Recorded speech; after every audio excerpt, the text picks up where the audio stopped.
This is NTV.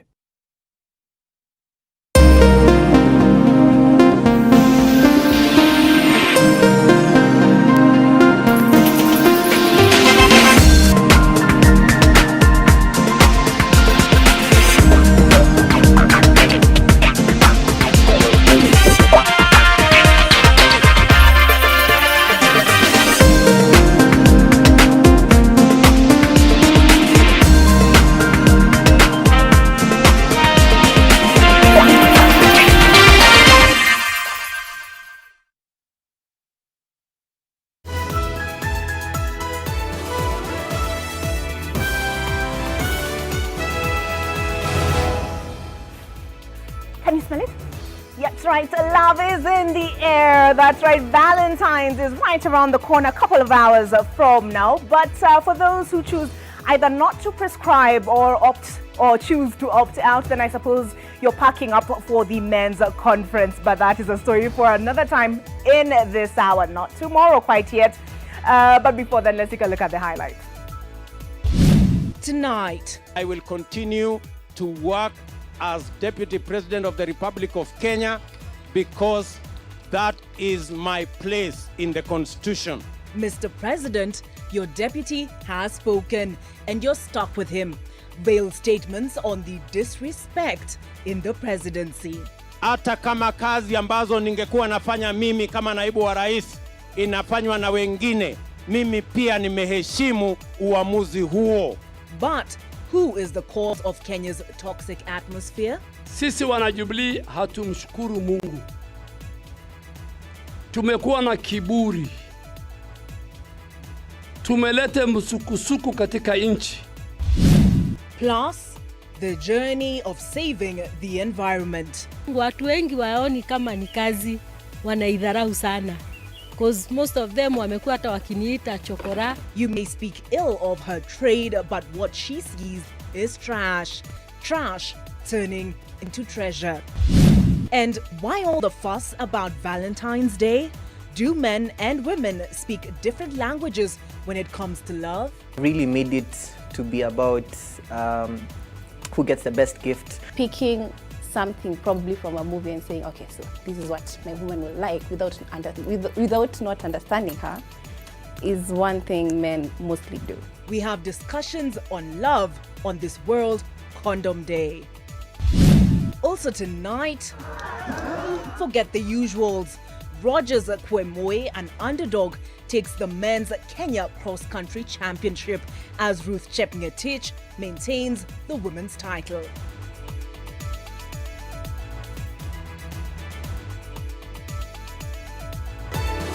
This is Weekend Edition with Olive Burrows.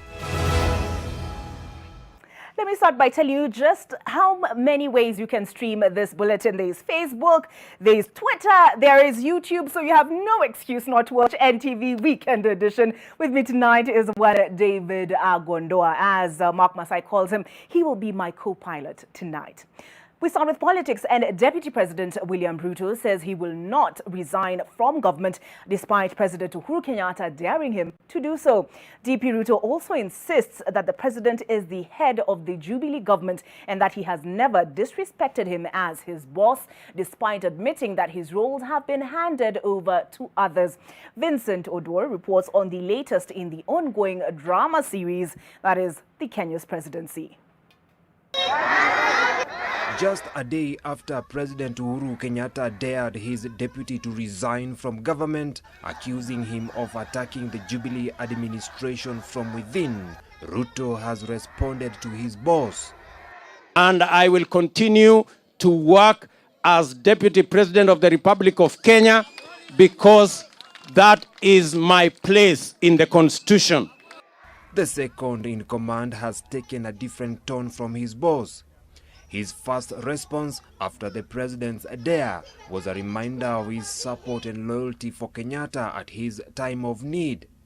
Now he has taken a tangent that is heavy on respecting the president with what seem to be some veiled connotations.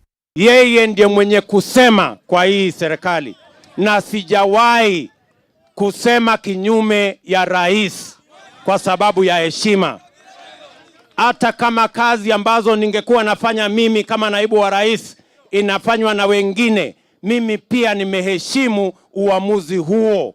Even as the president dared the DP to resign, he cannot fire him, as the 2010 constitution heralded a joint presidency comprising the head of state and his deputy elected as a unit, meaning only way Ruto is out is by resigning. The degenerating relationship between the two and their allies by extension is increasingly a concern.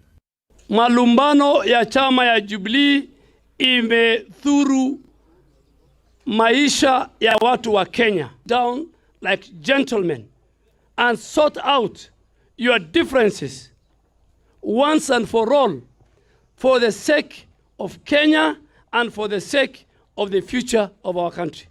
The presidency is divided, the ruling party's political fabric is torn, and critics argue that its tatters may only come second to the economy under its leadership. Vincent Odur, NTV. From the conflict in the presidency, could we be looking at another conflict of interest? You tell me after this report. The election of Deputy President William Ruto's former lawyer, Karim Khan, as the new chief prosecutor of the International Criminal Court is a big blow to the Kenyan cases pending before the ICC. We didn't say that. That is according to an international law expert who argues that Khan, having represented Ruto before the court, raises concerns on whether he will be keen to pursue the Kenyan post-election violence cases. 50-year-old British lawyer Karim Khan trounced his two competitors to clinch the seat as the new International Criminal Court chief prosecutor by garnering 72 votes in the second round of voting, defeating Irishman Fergal Gaynor, who got 42 votes. In fact, the wildlife. Khan is now the first European prosecutor for the ICC in its 20-year history. The Queen's Counsel has taken part in several international tribunals, among them the Kenyan post-election violence case in The Hague, where he represented Deputy President William Ruto and former head of public service Francis Muthaura. The two are among 6 charged at the ICC for crimes against humanity in connection to the 2007-2008 post-election violence in Kenya. Charges against Muthaura were dropped in 2013 after a key witness against him recanted his evidence, while Ruto's case was terminated in 2016 following claims of insufficient evidence. These made Khan at the time a darling to Ruto's supporters and popular in Kenya. Khan is said to have relied on his vast contacts in Africa and Asia to lobby for the seat. Khan's election now raises questions on the future of the Kenyan cases pending before the ICC. It's a terrible disaster because being now the prosecutor and having been a prominent defense counsel in the Kenyan cases, how is he going to handle the Kenyan matter? Because the Kenyan matter is not completely gone. It shows further the failure of the ICC. It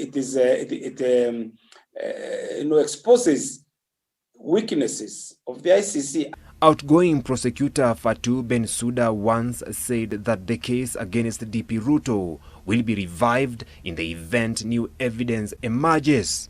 Absolutely, you cannot expect Mr. Khan to reopen that case. He will not do it because even the local mechanism for handling those cases was never set up. The parliament actually shut it down. Last year, the Directorate of Criminal Investigations announced plans to revive the post-election violence cases, more so in Ruto's political backyard of Rift Valley. Kinoti had invited victims of the poll chaos to record statements at the DCI headquarters, but was later called out by President Kenyatta. Vincent Odur, NTV. Busy day for Vincent Odur there. Let's take a look at another pressing matter in the country, and that is the state of healthcare. And the Kenya Medical Practitioners and Dentists Union has called out the government for what it claims is gagging unions as they seek to deliver on their mandates. And if the government, they say, does not change, the union says it has issued a threat of action. What that threat is, Anita Nkonge will tell us in a little bit. She says the unions have also called for the implementation of the various deals made between the government and the unions. They may not have their stethoscopes on them. They may have their masks at hand, but the Kenya Medical Practitioners and Dentists Union officials are still keeping its gloves off as it calls out the government. The government has embarked on a union busting, where you're stifling unions from performing their role. We do not exist in a vacuum. We exist in the Constitution, Article 41, and we speak on behalf of workers of this country.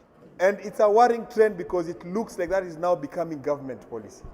The demands are being coupled with warnings. As unions in this country, we will not lie down and watch as this continues.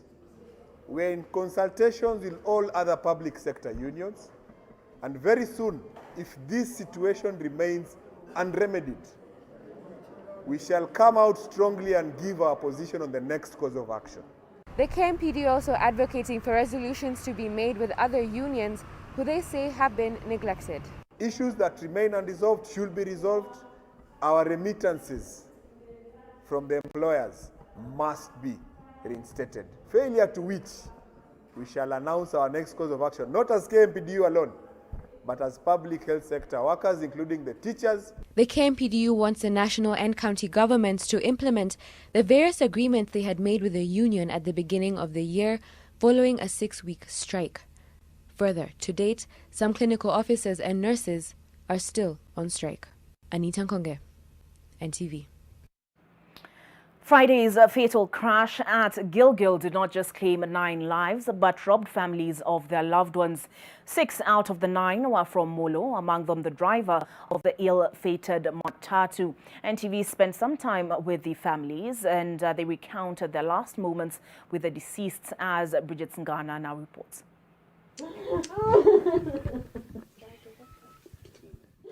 The grief here in Molo is raw. It is the morning after Friday's deadly accident along the Nakuru-Nairobi highway, and this town suffered the biggest blow. 6 of those who died were from here. They were parents, siblings, and breadwinners. Esther Wanjiro, a shoe trader, lost 2 of her associates, Simon Ndongo and John Gitao, both in their mid-20s. The young men were on their way to Gikomba Market to restock their second-hand shoe business. She was to join them, but had a change of plans on Friday morning. Esther says the 2 men were ambitious, with one having plans to expand his horizons this year. Kama hata saizi tumetoka kutafuta ID kwa Ndongo. Tumekuta ameandika date 1, kuna mambo aliandika kwa kitabu. Kuna mambo zenye Mungu alikuwa amepromise Mungu amfanyie. Alikuwa ameandika Mungu amsaidie awe na bibi mwaka, biashara iendelee vizuri, anunue property. So ni watoto walikuwa na tarajia mambo makubwa sana. The driver of the ill-fated matatu, Ronald Shoro, may be the subject of criticism for operating outside the law, but to his family, he was everything. Na nie tuko tunangojea, hakuna kazi nyingine yenye nimetarajia. Mimi sijui nitafanya aje, nitaanzia wapi, watoto wanasoma na nyumba ni ya kukondesha. Na nie tuko tunangojea. The County Disaster and Humanitarian Department says it shall coordinate the burial plans for the 6. Bridget Ngana, NTV, Nakuru. What a tragedy. It has been 4 years among the most influential mediums of communication. It's been used to pass on key information, dispense education, and provided a platform for entertainment and much more, from the high-end urban areas to the far-flung regions in the country. Radio has been a great source of fulfillment for those who've worked in its ecosystem. On this World Radio Day, we hear from a veteran, retired radio journalist Fred Nyongesa, as we get context on the status of the radio space. So let's tune in. Karibuni popote mlipo wasikilizaji watukufu. A welcome statement that to many would evoke nostalgia. Fred Nyongesa Ogalo, a celebrated former radio journalist at the Kenya Broadcasting Corporation KBC, well known in the 1980s and 1990s, having started his radio career in 1974. Nakumbuka wakati wangu tulipokuwa huko, watu walikuwa wakosi kusikiza redio saa 7 kamili. Kwa vile ilikuwa wakati wa rais alikuwepo, ni wakati wa kuajiri mtu kazi ama kufuta mtu kazi. Sasa wengi walikuwa watu wakubwa walikuwa kikimbilia kusikiza. Nyongesa started off as a sports writer, then transitioned into a current affairs reporter before becoming a Swahili news presenter at VOK Radio, which later became KBC Radio. Vipindi vingi vilikuwa ni vipindi vya mafunzo. Kumbuka kwamba kuna ile ni kuelimisha, kustaresha na kufahamisha. Nyongesa, who now spends most of his time farming in his home county of Bungoma, religiously adheres to his routine of catching the 1 p.m. news and afternoon music shows. The Western Kenya community has been known for its love for radio. Wengi waliokuwa wakituma salamu nasema ni upande ya Waluya. Sasa wakahusisha Waluya na radio. The Media Council of Kenya's status of the Media Report 2020 indicates that in 2020, 74% of Kenyans listened to radio, down from 84% in 2019. Siku hizi huwa na kila kitu imefanyika pembe ya Kenya, huwa nasikiza tu nikiwa hapo kazini, sitangoja paka kwa nyumba. The report further indicates that news is the most listened radio program at 45%, followed by music at 28% and politics at 7%. Sio kujaza tu ya time kwamba tumewapatia habari wananchi 45 minutes ama 30 minutes, lakini yote ni zero work. There have been concerns raised over the quality of radio content and the potential abuse of the influential platform. Lois Wangoi, NTV. On that note, we are taking a break. We'll be back before you know it.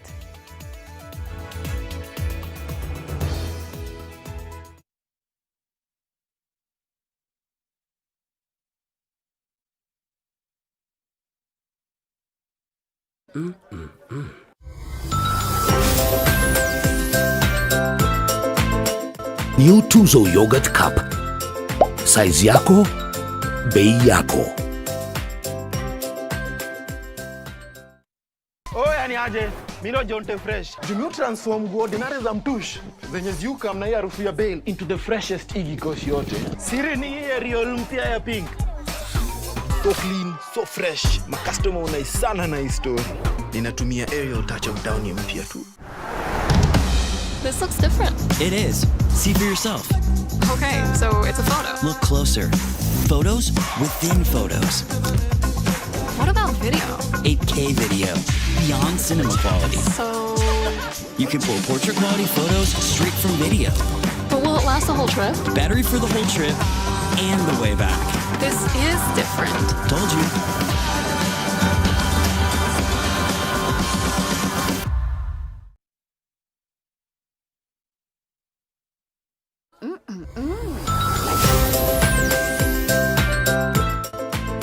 New Tuzo Yogurt Cup. Size yako, bei yako.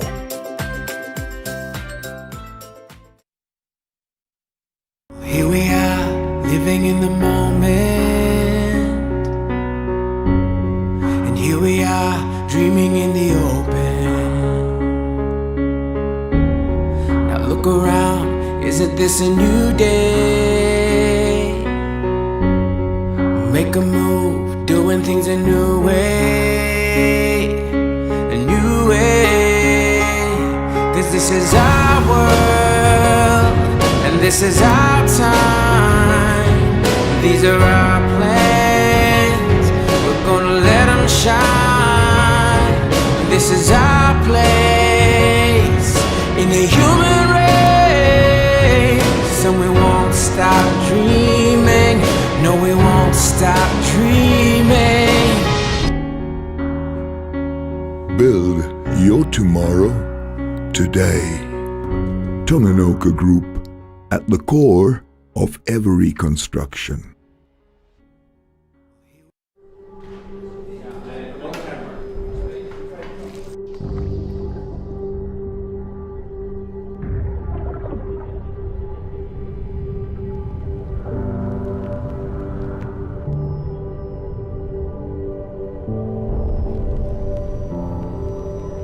Beat sensitivity pain fast with Sensodyne Rapid Action for clinically proven relief in 60 seconds.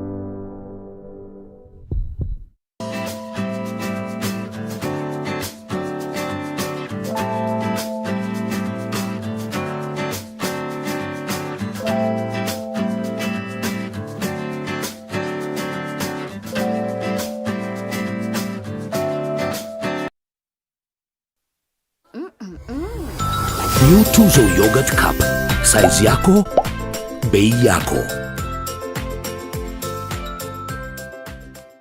This week on Churchill Show Journey Series Edition, for the very first time, we feature a prince. Yakaanza kukuja hivi. Na yeye mwingine akaona, Mungu akaona, ai, Kenodia, you are stealing my motumia, my customer. So you've requested to have a prince on the show, and for the first time, we have a prince. Now, this is Mwihoko, the beautiful Mwihoko, where we happen to have a prince. We feature a story of a young man who failed in everything but succeeded in one: skits. He became so big, YouTube had to recognize it. And now, he's not only a comedian, he is a prince of a whole empire, the Mwihoko Empire. This is the amazing story of Henry the Sago, Prince of Mwihoko. Gift your loved one a plot of value-added land at the Garden of Joy and get an instant 14K cash voucher for a 500K plus deposit. Call us today on 0790 300 300. Karibuni sana Lotto. This is the money hour. Jina langu ni Beverly Nita. Kumbuka unachezea jackpot ya 25 million Kenya shillings. Jina langu ni Mike Makori. Hapa kukukumbusha 25 million Kenya shillings could be yours if you match your 6 lucky numbers to enter the mega jackpot draw. All you have to do is play any amount from 50 shillings to 1,000 Kenya shillings. Naona jishindia, yani ile juu jackpot ya 25 million Kenya shillings. Kumbuka pia thousands of other cash prizes are up for grabs in the second chance lucky draw. Kucheza ni rahisi. All you have to do is weke between 50 bob to 1,000 Kenya shillings, pay bill number 77700, alafu tunakuambia kila laheri.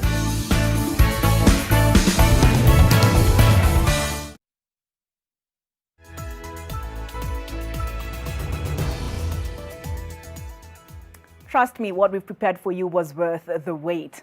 The battle to save the environment from man-made tragedies is not one that should only be left to governments, huge multinationals and non-governmental organizations.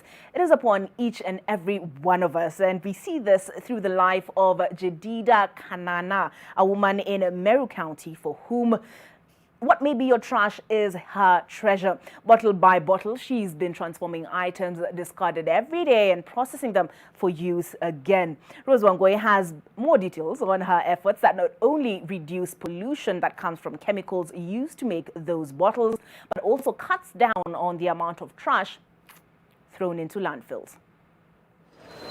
In the outskirts of Meru town, we meet Jedida Kanana. She runs one of the largest recycling collection sites in the region. Jedida always aspired to get out of the poverty she was surrounded with, and that's exactly what inspired her to find a purpose for items that would have otherwise been discarded or considered useless.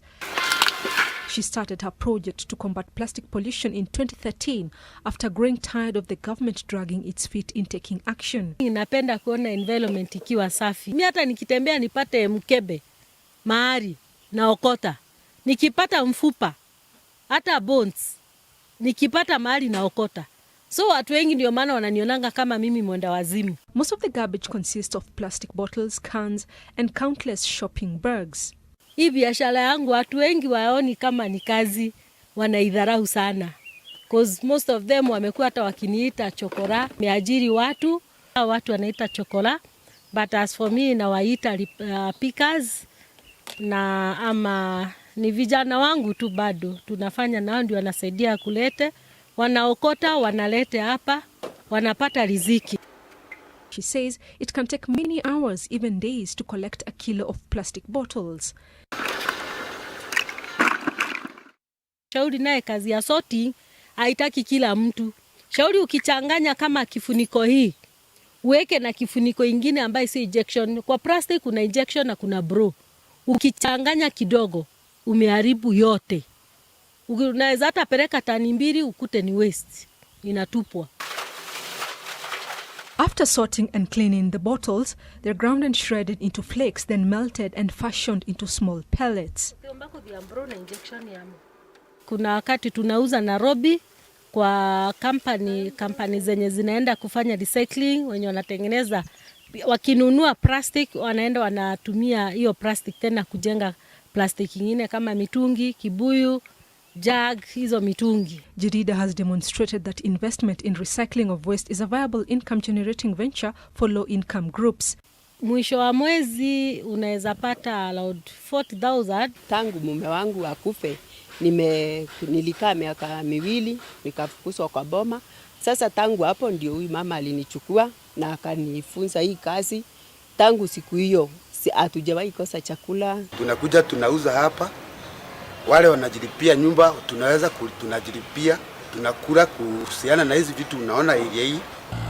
In 2017, the Ministry of Environment joined the global war on single-use plastics when it outlawed the manufacturing, sale and distribution of plastic carrier bags. Plastic polythene bags are pollutants, they are toxics, and they affect our health negatively.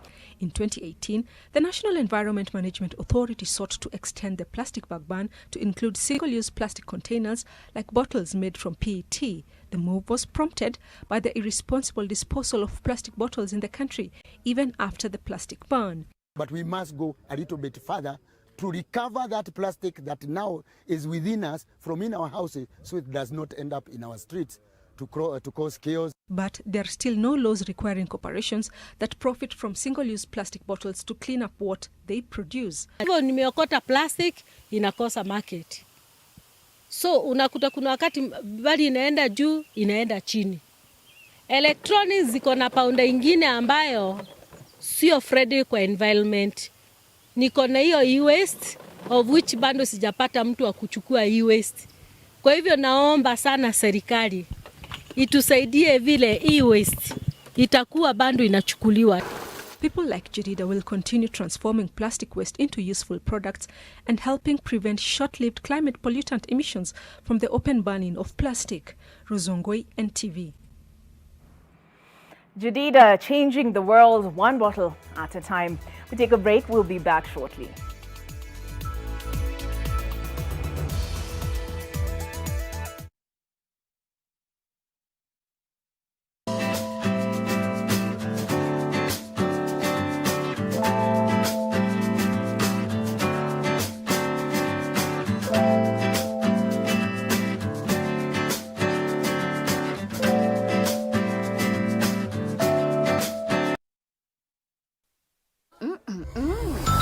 New Tuzo Yogurt Cup. Size yako, bei yako. Welcome to our new office. Wonderful sight. Just imagine 1, 2, 3, 4. This is where the parking is, and then the warehouse front door here, the reception here, and the fridges here. The lorry's entrance there, and their exit there. One way only. What is it? So where is the building? Fast, stress-free construction. Get your factory-made buildings in 10 weeks with SafeBuild. Order yours now. SafeBuild, a quality building solution from MRM.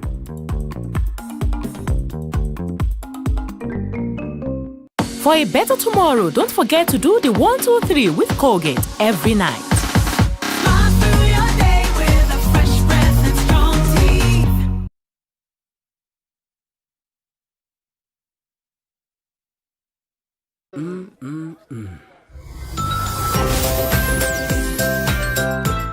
New Tuzo Yogurt Cup. Size yako, bei yako.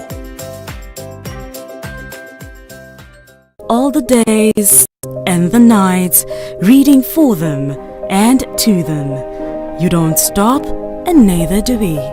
Help build a strong foundation for your growing child with Nestle Nunkid. Nestle Nunkid 4. Our best for you.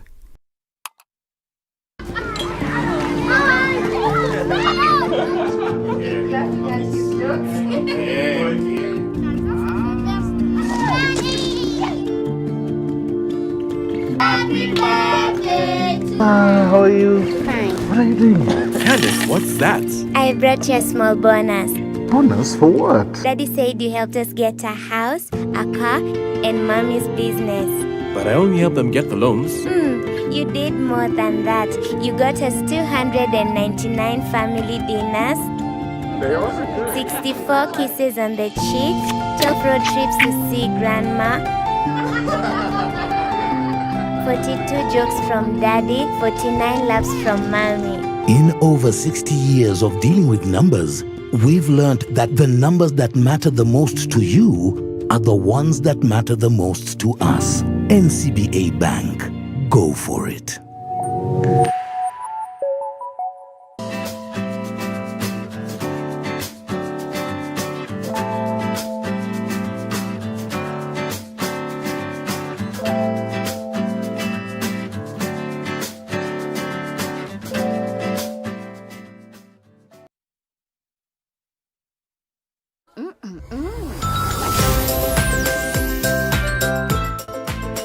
New Tuzo Yogurt Cup.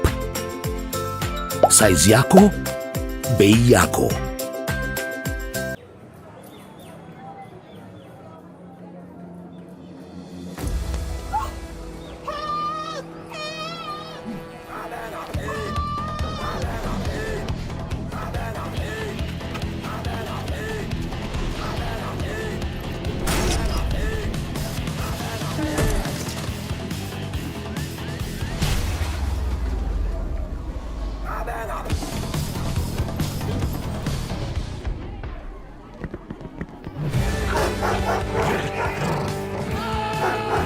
Fast just got faster. Get fully locked on Airtel 4G. Now wider coverage to download, stream and browse at high speed. Airtel, the smartphone network.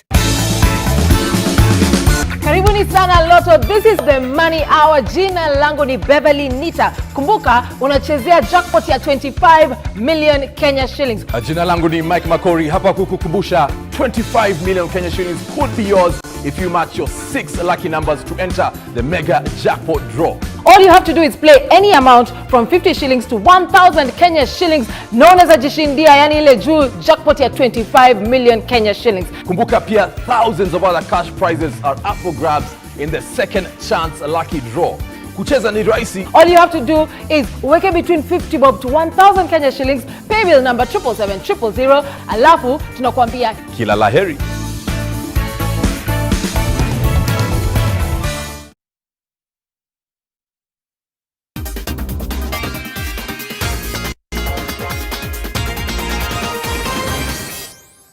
She gets the ball and she causes an upset. That's right. Guess what time it is? It is actually time for the sports news. If you'd like to catch the sports news from this Saturday moving forward, it's come up a bit earlier. So as I say, it's always good to keep you on your toes here at NTV. And the underdog reigned supreme in the senior men's race at the Kenya Cross Country Championship, with Rogers Kwemoi standing an elite field to win the men's 10 kilometers.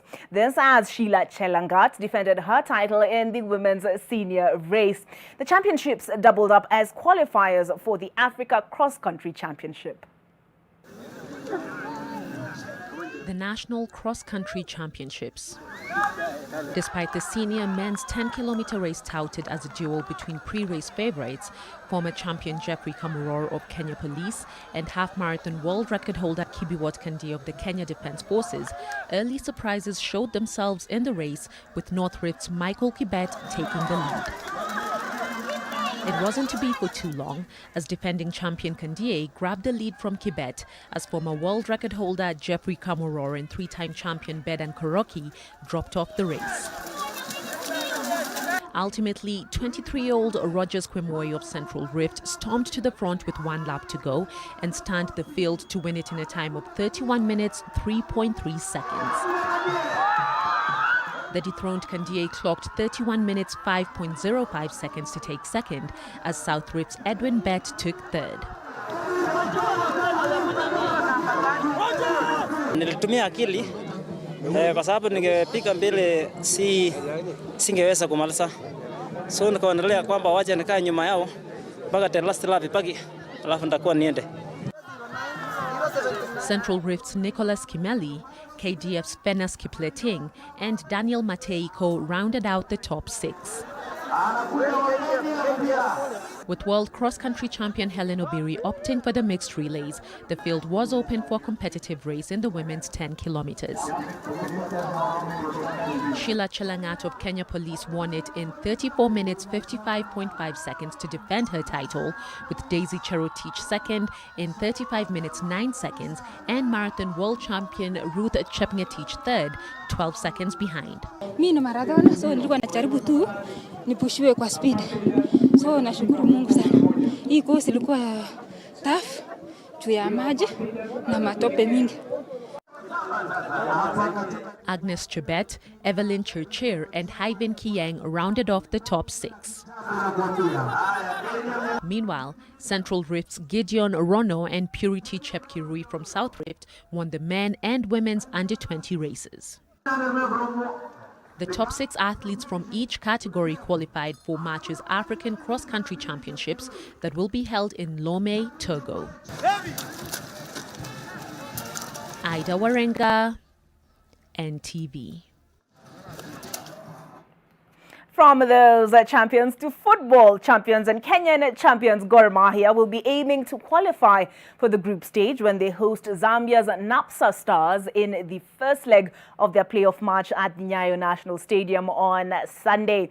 The Kenyan champions failed to make it to the group stage of Africa's second-tier club competition last season after losing to daring club Motema Pembe from the Democratic Republic of Congo 3-2 on aggregate.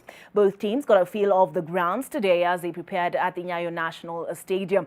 Gor Mahia's best performance in recent times in the competition was in 2018 when they reached the quarter-final stage but were edged out by RS Bakane of Morocco 7-1 on aggregate.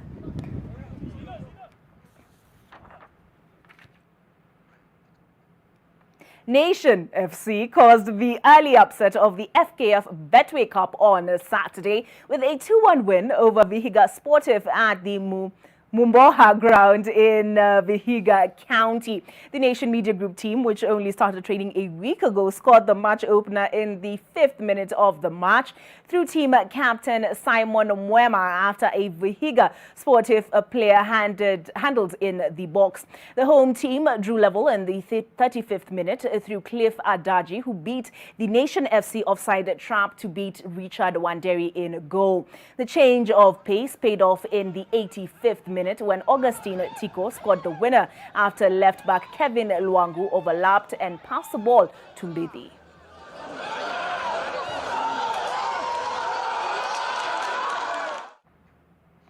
And that concludes sports news. Interesting to note that Nation FC only started training a week ago. So do you think they were first time lucky or is it down to skill? Do let us know. We'll be back with our Valentine's Day special.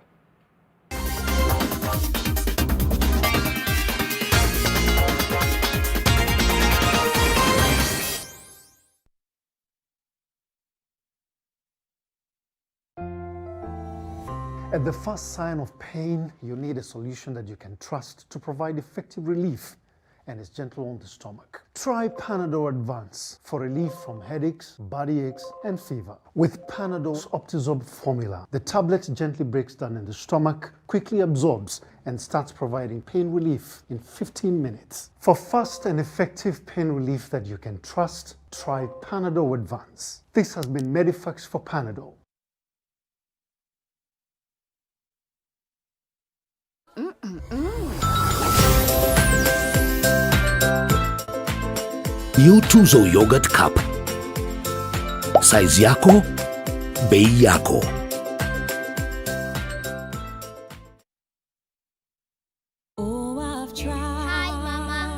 From your first day at school to you captaining your soccer team, no matter how old you are, you'll always be my baby. That's why I trust Dettol to clean, protect, and keep you refreshed every day. I still can't believe how quickly you've grown. Dettol, tested effective against COVID-19. The Ministry of Health would like to remind all Kenyans that coronavirus is still among us and that we must continue to adhere to all preventative measures to contain the spread of this deadly disease, including proper wearing of face masks. Avoid wearing your mask under your nose, under your chin, because this doesn't protect you. The droplets can still land in the environment and things can still land on your nose and mouth. Komesha Corona. Okoa maisha. Rock Industries brings you Rock Plastic with a variety of kitchenware, ranging from kitchen dishes, cups, plates, clothesline pegs, spoons, and even rulers for learners. All this coming in your preferred size, beautiful colors and texture, and our products are one shop away from where you are across the country. All Rock Industries Limited products are 100% virgin raw material that is cost-friendly. For these and more products, contact our offices on 0722 575619 or 0736-02-8181. You can also visit our offices in Industrial Area, Ndume Road, off Longa Longa Road, Nairobi. From far with you. I even gifted you a magnificent house. Rosa, it's the thought that counts. Please help me. When it comes to fever, you need to be both. Panadol Baby and Infant starts to work on fever in 15 minutes and is gentle on the tummy. Panadol Baby and Infant, tough on fever, gentle on your child.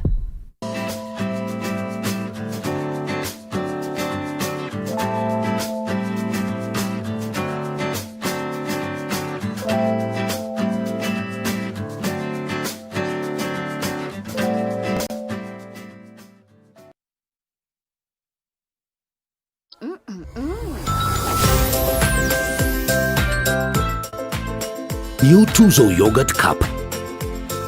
Size yako, bei yako.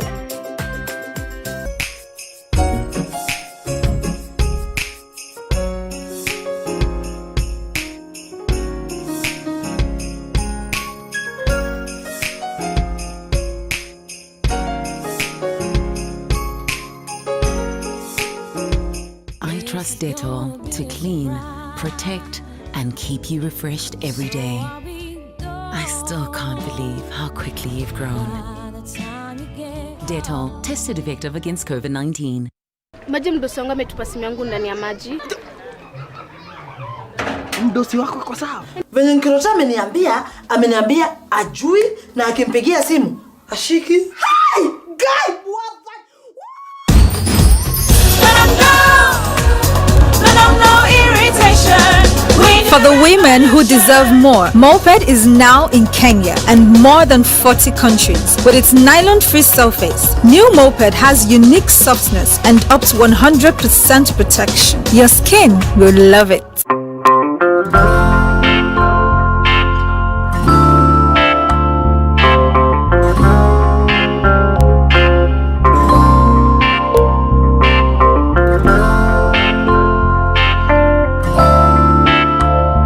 Breaking news from Molfix. Let's see what they're developing right now. Pants is just for me. It really feels very comfy. Molfix pants with anatomic fit technology. New Molfix pants, an invention from babies for babies. You should also try Molfix.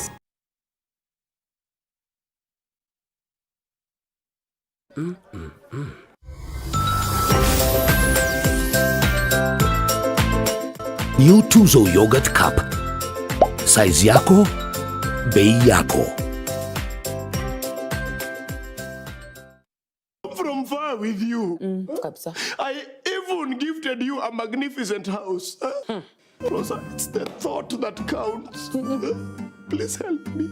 When it comes to fever, you need to be both. Panadol Baby and Infant starts to work on fever in 15 minutes and is gentle on the tummy. Panadol Baby and Infant, tough on fever, gentle on your child. When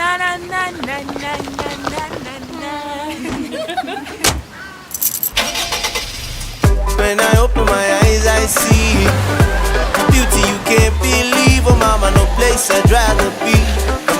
Kenya, duniani hamna kama we, nothing better. Si unapendeza, let the sunshine over you, my love. Your sounds heal my soul, nothing better. Kenya unapendeza, uye ona vile wanashindwa kukata. Inanitosha, inanitosha, inanitosha Kenya. Inanitosha, inanitosha, inanitosha Kenya. Inanitosha Kenya. Inanitosha. This week on Churchill Show Journey Series Edition, for the very first time, we feature a prince. Yakaanza kukuja hivi. Na yeye mwingine akaona, Mungu akaona, ai, Kenodia, you are stealing my motumia, my customer. So you've requested to have a prince on the show, and for the first time, we have a prince. Now this is Mwihoko, the beautiful Mwihoko, where we happen to have a prince. We feature a story of a young man who failed in everything but succeeded in one: skits. He became so big, YouTube had to recognize it. And now, he's not only a comedian, he is a prince of our whole empire, the Mwihoko Empire. This is the amazing story of Henry the Sago, Prince of Mwihoko. Gift your loved one a plot of value-added land at the Garden of Joy and get an instant 14K cash voucher for a 500K plus deposit. Call us today on 0790 300 300.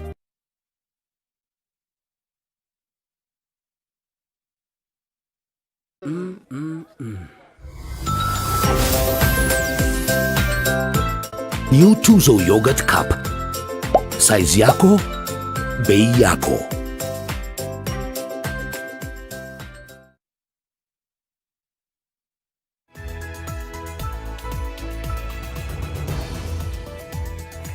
As I mentioned, NTV Weekend Edition tonight is full of surprises. Guess who's joined me? Dan Mwangi, what do you have planned for us? Well, just for the record, I'm here because I'll be doing this every Saturday. It's not a Valentine's thing, just for the record. But nonetheless, being Valentine's, we decided to have a conversation with some young guys and young ladies just in terms of, together to understand what they feel about love, Valentine's, and hear those conversations. Welcome to the Stingy Men's Association Conference. I'm just kidding. But a lot of ado has been made around the conference and the idea of Valentine's and men apparently trying to get out of Valentine's Day celebrations. With me to discuss just that subject of love and the matters of the heart are a couple of gentlemen with me. Four to be exact. I have Tony with me. Karibu. Tony, I'll start with you. Are you single, married? It's complicated. Very married. Very married. Yes. Congratulations. How many years? This year, 10 years. We're also joined by Karega. Karega, single, married? Very single. Very single and searching? Not currently. Okay. Soul searching? Yeah. Okay, all right. He is soul searching. We have Jeffro. Karibu sana. What's your status? My status, I'm dating. Dating? Yeah. Okay. How long have you been dating? We'll get into that. Oh, okay. Suspense. Morgan, karibu sana. Thank you. So, what's your status? I'm also dating. You're also dating. How long have you been dating the same Now woman? let it be a suspense. Oh, suspense as well. All right. I'll start with you, Tony. After 10 years of marriage, what does Valentine's Day mean to you? Just a day for remembrance of love. But you mark it. Well, I lived through it. Okay, so you say you live through it. Do you have to make sure you order flowers ahead of time to be delivered to the office? Although tomorrow is a Sunday. Or, dinner, special dinner. Do you fly on a chopper to some remote island? I'm kidding. But, what do you do? I don't do those dramatic things. Uh-huh. But in the back of my mind, I remember it's Valentine. And of course, with the time, you grow different stages of love. So where I am is, I'll say, a grown love. So it's not something to be dramatic about. So for me, I mark it, but not really dramatically. How do you mark it?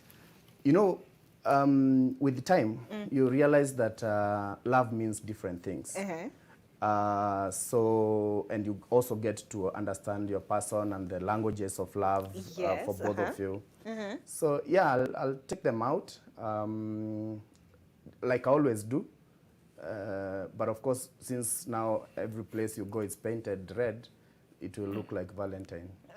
Okay, my language of love, just in case you're wondering, is riding, you know those boats? Yes. In Uhuru Park, that would be my ideal Yes. Valentine. With your person, right? Yeah. So quality time is your language My of love language. Yes. All right, so two gentlemen in our midst are dating. Jeffro, are you expecting a Valentine's Day gift?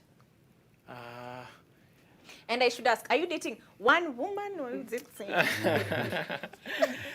I'm focused on one. Ah, good. Okay. Yeah, and I'm expecting a gift. Not really, but I wouldn't mind a surprise. I think love should be celebrated, yeah. But I believe like Valentine, there's too much pressure on Valentine because of the commercialization. And I think with my nature being an nonconformist, when I see society conform too much to a particular way, I kind of like tend to, yes, I'll celebrate my woman, but not necessarily the way society is expecting at that particular time. You know what I'm saying? I may do it on Monday. Wait, but are you concerned that she'll feel bad? No, other women will be posting on IG. You know how the pressure be. Everybody's posting on Instagram. Ooh, with my boo. People say, no, what's that location tag that really, really asks me? My happy place. You know all of those posts. Do you not feel that she'll feel left out?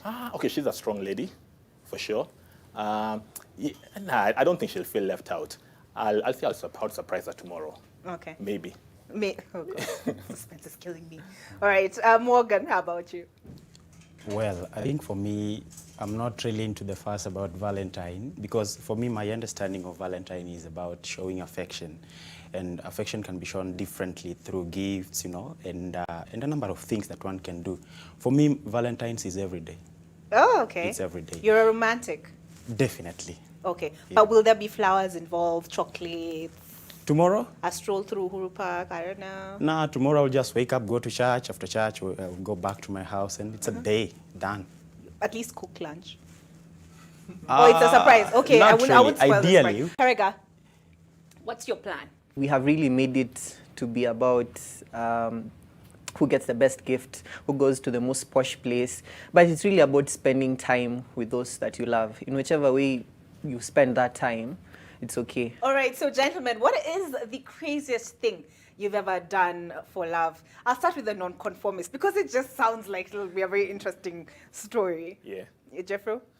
Now, as much as I'm a nonconformist, my personality trait is it's kind of romantic a little bit. You know what I'm saying? So I remember like around 20 years ago was the first time I celebrated Valentine, actually. I was in a foreign country and I was all dressed up in suit, bought flowers. And it was really strange because all these guys in the shopping mall, they're looking at this black dude, with flowers, with a suit. And I came to discover over the years that it's good to celebrate a woman, to love a woman. But sometimes when you prioritize her beauty more than your purpose, it works against you. You say it's crazy because it was something out of your comfort zone. They're dressing up in a suit, they're carrying flowers. Yeah, that time I still celebrate love.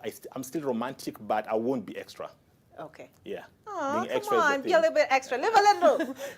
be extra for your wife. I really believe like it's really a good thing. Once you identify the Once wife. you identify your wife, be extra. But for other ladies, yeah, show them that you appreciate them, but don't be too extra. Because when you're too extra, you become a simp, and that's a whole nother conversation. Tony, you've talked about this mature love. What's perhaps the craziest thing you've ever done for love before you attained this maturity? I think saying I do is crazy enough. I'm not a flower person, someone to buy flowers and all that, but I bought a bouquet, went to the girls' place, their home, and when I rang the bell, instead of the girl, it's the father who opened. So I gave the father the flowers. Can you beat that story, Karega?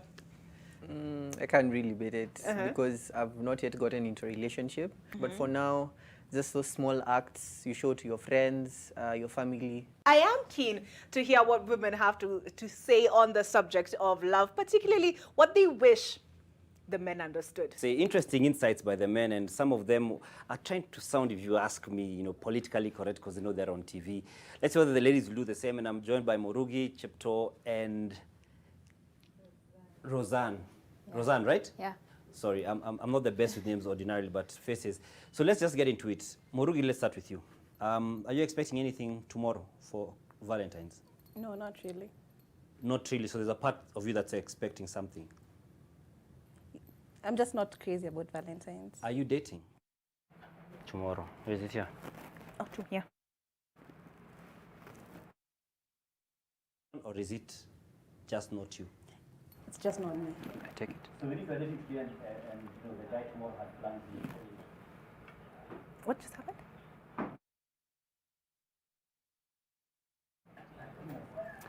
So the conversation with the ladies is going to be on tomorrow. It was just a bit of a teaser, but it's an interesting one to hear some of what the ladies think about what us guys don't understand or need to understand for them to know what exactly love is about. So I'm going to go get started with my Valentine's Day weekend. For those who will be attending the men's conference, I know they'll tell us how they should also perhaps get a head start. But coming up is Jam Down with Miss Katiwa, who I have to say is looking smoking tonight. David Agondoa has been our sign language interpreter. Good night.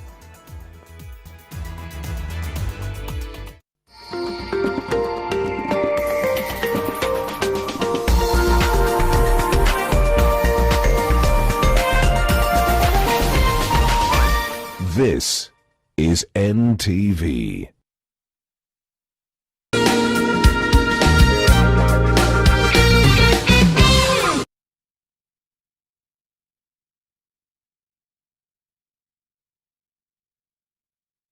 Presenting the new Harpic bathroom cleaner. Compared to ordinary detergents, its thick formulation gives you superior cleaning and kills 99.9% of germs and viruses all around the bathroom. Blue For the toilet. and red For the bathroom.